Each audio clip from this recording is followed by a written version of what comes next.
In many quarters, there is a desperate need in America today, in America this week, for a healthy dose of religious humility. There are too many people getting too much face time on television who claim exalted status for Christianity and who are demeaning other faith traditions, particularly that of Islam. And my friends, this has got to stop.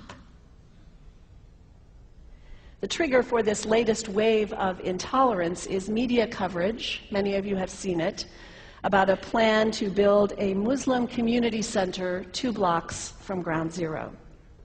The center will have a mosque, an auditorium, and a pool. It is modeled after YMCAs and Jewish community centers all across the country. For all I know, it's got locker rooms and childcare. Now, to be very clear here, reasonable, faithful, caring people can disagree about how they feel about this facility being built so close to Ground Zero. But that does not justify the wave of fear and suspicion that has washed over this country over the last 10 days. The media are now calling this a wave of Islamophobia that is sweeping across America. I saw a story this week on CNN about a minister in Gainesville, Florida, who has declared September 11th of this year Burn the Quran Day. Thank you for your reaction. That was mine. This guy is a minister at a non-denominational church called the Dove World Outreach Center.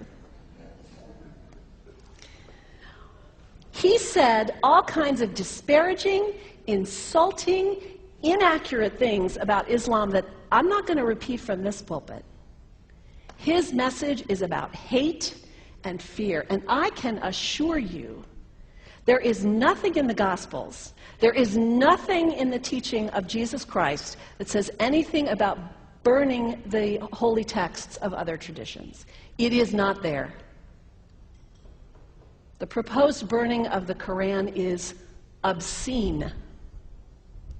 It is not the work of peace. It is not the work of understanding. It is not the work of building bridges. It is insanity. Now, the good news is there are a lot of groups, a lot of churches, even the National Association of Evangelicals, who are condemning this action and urging the church to cancel their event. A conversation about God demands grace and openness, a willingness to learn, to have our own ideas challenged, our convictions questioned. These are the hallmarks of humility. When I was in seminary, I read from someone whose name is lost to me now, when you speak of God, your voice should shake a little. You know, Jesus had no time for religious know-it-alls. He saved some of his harshest criticism for church leaders, for the Pharisees, the religious leaders who were so certain about who was out and who was in, who was holy and unholy, clean and unclean. Jesus was forever taking all this religious certainty and turning it on its head.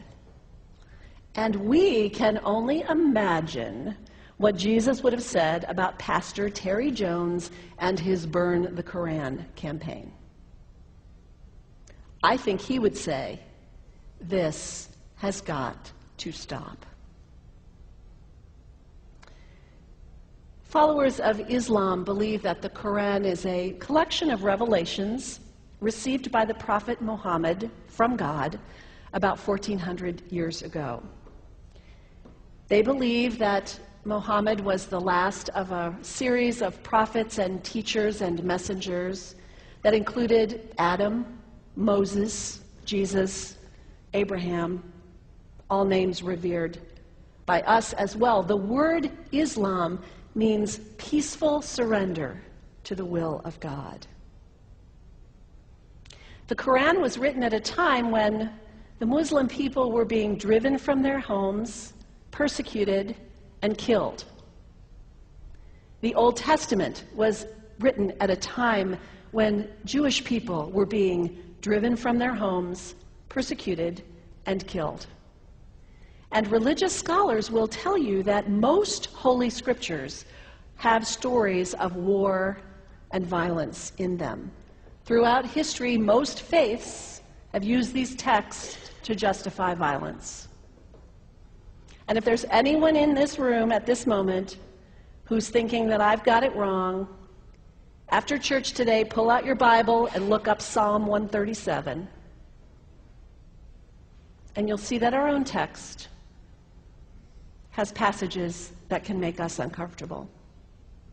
But also, like the Bible, the predominant message of the Quran is of peace and care and loving God, justice, care for the neighbor, care for the stranger. In the Bible, we have thou shalt not kill. In the Quran, we have whoever kills another, surely he is killing all of humanity.